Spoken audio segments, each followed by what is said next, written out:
Adolf Hitler was born on April 20th, 1889, in the small town of Braunau am Inn, located on the border between Austria and Germany. At the time, this town was part of the Austro-Hungarian Empire, a vast and multi-ethnic dominion in Central Europe.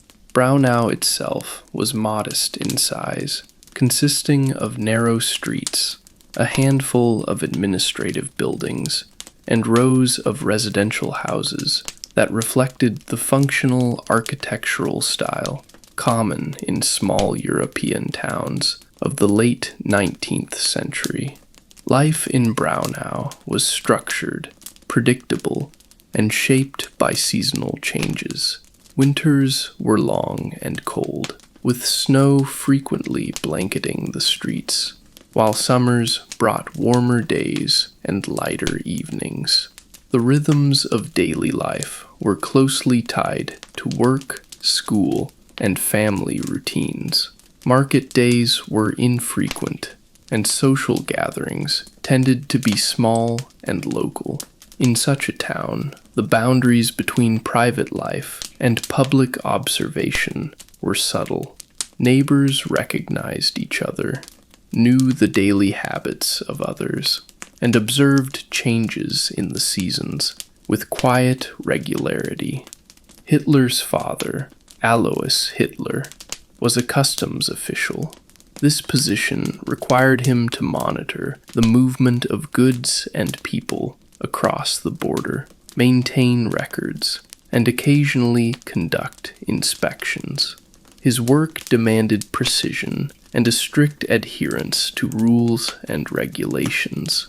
As a result, the family moved several times within Austria to accommodate his job assignments, each relocation requiring the careful transportation of furniture, household goods, and personal belongings. These moves, while logistically mundane, exposed young Adolf to a sense of transience and adaptation from an early age. The family's domestic life was equally structured. Meals were simple but regular. Breakfast typically included bread, butter, and tea. Lunch was slightly more substantial, often consisting of potatoes, vegetables, and occasionally meat. Dinner mirrored lunch, but in smaller portions.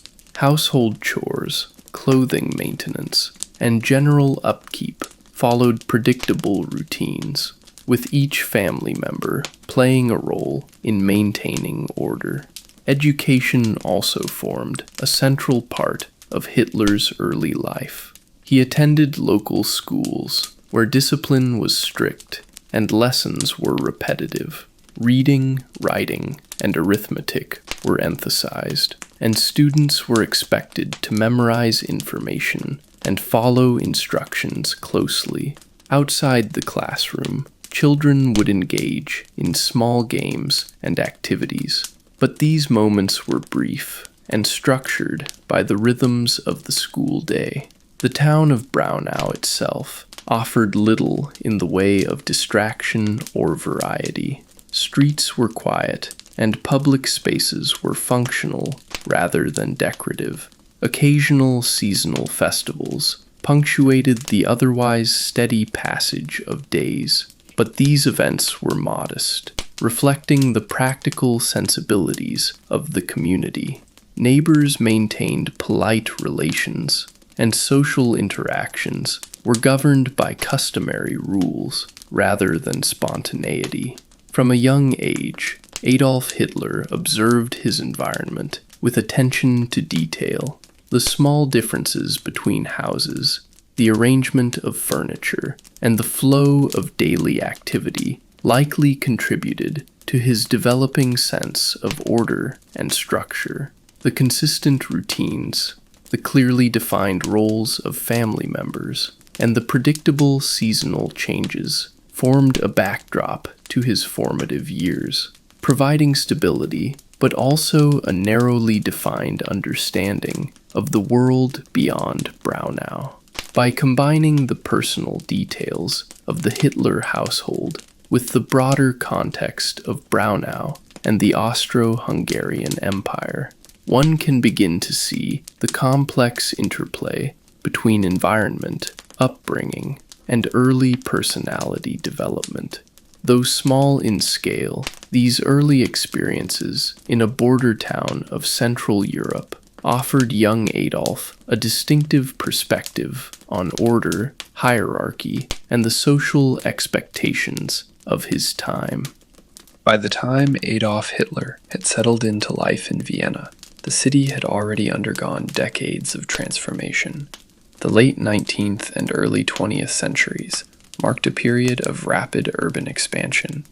New residential blocks were constructed to accommodate a growing population, while older neighborhoods became increasingly dense. Vienna's population reflected the diversity of the Austro-Hungarian Empire itself, with residents arriving from Bohemia, Galicia, Hungary, and other regions under imperial administration. For many newcomers, Vienna represented opportunity. For others, it became a place of prolonged uncertainty. The city offered access to institutions, culture, and employment, yet entry into stable social and professional structures was uneven. Education, credentials, financial backing, and social networks played decisive roles in determining outcomes. Hitler's days in Vienna continued to lack formal structure. Without enrollment in an institution or attachment to a profession, his routine developed around movement and observation rather than obligation. Mornings often began late. Afternoons were spent walking or sitting in public spaces. Evenings passed quietly, frequently indoors. Public spaces shaped much of this daily rhythm. Vienna's streets functioned not only as routes of transit, but as areas of prolonged exposure. Pedestrians moved steadily, filling sidewalks during peak hours and thinning out toward evening. Street life followed predictable cycles, governed by work schedules and transportation timetables. Tram systems played a central role in organizing urban movement. Lines followed fixed routes, connecting residential districts to commercial centers and administrative zones. Trams arrived at regular intervals, their schedules posted and enforced. For individuals without personal means of transport, this system provided reliable access to the city's core. Public libraries offered another form of structure. These institutions enforced quiet, order, and duration. Reading rooms were designed for extended stays, with long tables, upright chairs, and controlled lighting. Visitors entered, selected materials, and remained seated for hours. Movement was minimal. Conversation was discouraged. Libraries also served as spaces where social distinctions temporarily receded. Students, clerks, laborers, and unemployed individuals occupied the same tables. While their purposes differed, their behavior conformed to shared expectations. Silence and concentration defined the environment. Reading material varied widely. Newspapers reported on imperial affairs, parliamentary debates, labor disputes, and international developments. Books covered history, architecture, literature, and political theory. Exposure to such material was passive rather than guided, shaped by availability rather than curriculum. Despite this exposure, daily life remained narrow in scope. The absence of formal progression meant that days often resembled one another. Without deadlines or milestones, time passed unevenly. Weeks blurred together, distinguished primarily by weather changes or shifts in personal circumstance. Art continued to occupy a portion of Hitler's time. Sketching remained a recurring activity, particularly architectural subjects. Vienna's buildings provided ample material. Government offices, museums, churches, and apartment blocks. Drawing sessions often took place outdoors when weather permitted, or indoors using reference images. The sale of artwork provided occasional income. Small watercolors and architectural sketches were offered as postcards or souvenirs. Transactions were informal and unpredictable. Earnings varied from day to day, reinforcing financial instability rather than alleviating it. Repeated attempts to gain entry into formal artistic institutions failed. These rejections limited access to training, mentorship, and professional networks. Over time, this reinforced separation from institutional pathways rather than encouraging adaptation toward alternative careers. Vienna's housing conditions reflected broader social pressures. Affordable accommodation was scarce. Hostels and shared rooms functioned as temporary solutions rather than permanent residences. Residents entered and exited frequently, often without notice. Rules governed these spaces strictly. Curfews were enforced. Sleeping arrangements were standardized. Personal possessions were restricted to maintain order. While these measures ensured efficiency, they limited autonomy and comfort. Social interaction within such environments remained minimal. Conversations were brief, often centered on immediate concerns. Long-term relationships were rare. Residents existed alongside one another rather than together. Outside these accommodations, Vienna continued to operate as a complex social organism. Cafes served as important cultural institutions. They functioned as meeting spaces, reading rooms, and informal forums for discussion. Access, however, depended on financial means and social familiarity. For many, cafes represented inclusion in intellectual life. For others, they remained observational spaces, entered infrequently or not at all. Participation varied widely across social boundaries. Vienna's political climate during this period was increasingly tense. The empire faced internal pressures from nationalist movements, labor organizations, and parliamentary disputes. These tensions were reflected in newspapers, speeches, and public demonstrations. However, daily engagement with politics remained limited for many residents. Economic survival and routine occupied greater attention than ideological alignment. Exposure to political discourse often occurred indirectly, through headlines and overheard conversation. As time passed, Hitler's position within the city remained marginal. He neither integrated into professional circles nor established stable domestic arrangements. Instead, he occupied transitional spaces, libraries, streets, hostels, that facilitated observation without participation. The experience of Vienna during these years was cumulative rather than episodic. No single event defined the period. Instead, gradual exposure to urban scale, institutional rigidity, and social stratification shaped perception over time. Eventually, circumstances prompted departure. Vienna ceased to function as a place of potential advancement and became instead a prolonged holding environment. Without institutional acceptance or financial stability, remaining offered diminishing returns. In 1913, Adolf Hitler left Vienna and relocated to Munich, in the Kingdom of Bavaria. The move marked another transition rather than resolution. Munich differed from Vienna in scale, administration, and atmosphere, yet retained many features common to Central European cities of the era. Munich was smaller and less imperial in character. Its urban layout emphasized regional identity rather than multinational governance. Public buildings reflected Bavarian architectural traditions, and civic life followed local rather than imperial rhythms.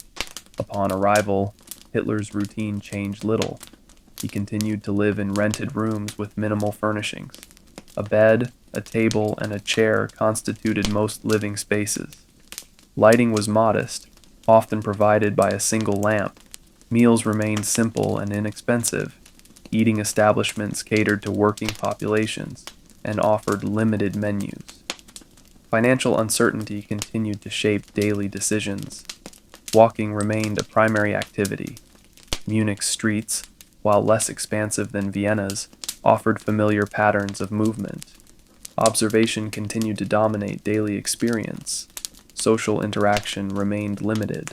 Without employment or institutional affiliation, opportunities for integration were constrained. Conversations were brief and situational. This pattern persisted until the outbreak of the First World War. The war introduced a new structure into daily life. altering routines abruptly and imposing external schedules. During the war, Adolf Hitler served as a messenger. This role involved delivering written messages between units. Duties required movement across varying terrain under changing conditions. Daily life during military service was shaped by orders, schedules, and environmental factors. Waiting occupied much of the time. Movement occurred in short bursts. Observation remained central, though now constrained by operational demands. Meals were scheduled and repetitive. Food availability varied depending on supply conditions. Shelter was inconsistent, ranging from enclosed quarters to temporary cover. Weather played a significant role. Rain, cold, and mud affected comfort and mobility. Clothing and equipment were standardized, limiting personal variation. Despite the intensity associated with wartime conditions, much of daily experience involved routine maintenance rather than continuous action. Periods of inactivity alternated with movement. Following the end of the war, the structures imposed by military life dissolved. Civilian life resumed under altered conditions. Political boundaries shifted. Economic instability increased. For individuals transitioning back into civilian roles, adjustment varied widely. Employment opportunities were uneven. Social institutions were strained. At this point, the narrative of Adolf Hitler's early adulthood approaches another transition. The years following the war marked a period of uncertainty, restructuring, and redirection. However, the focus here remains on environment and routine rather than later developments. The cumulative effect of childhood structure, urban exposure, institutional exclusion, and wartime routine-shaped patterns of behavior and perception. These experiences unfolded gradually, without clear resolution. As this phase concludes, daily life had been defined less by achievement than by movement through systems, educational, urban, and military, without stable integration. Observation, repetition, and adaptation characterized much of this period. With the conclusion of this section, the narrative naturally approaches a pause. The experiences described form a continuous background rather than a completed arc. What follows belongs to a different phase, shaped by broader historical forces and new structures. At this point, the spoken account can slow, allowing space for reflection before transitioning away from narrative detail.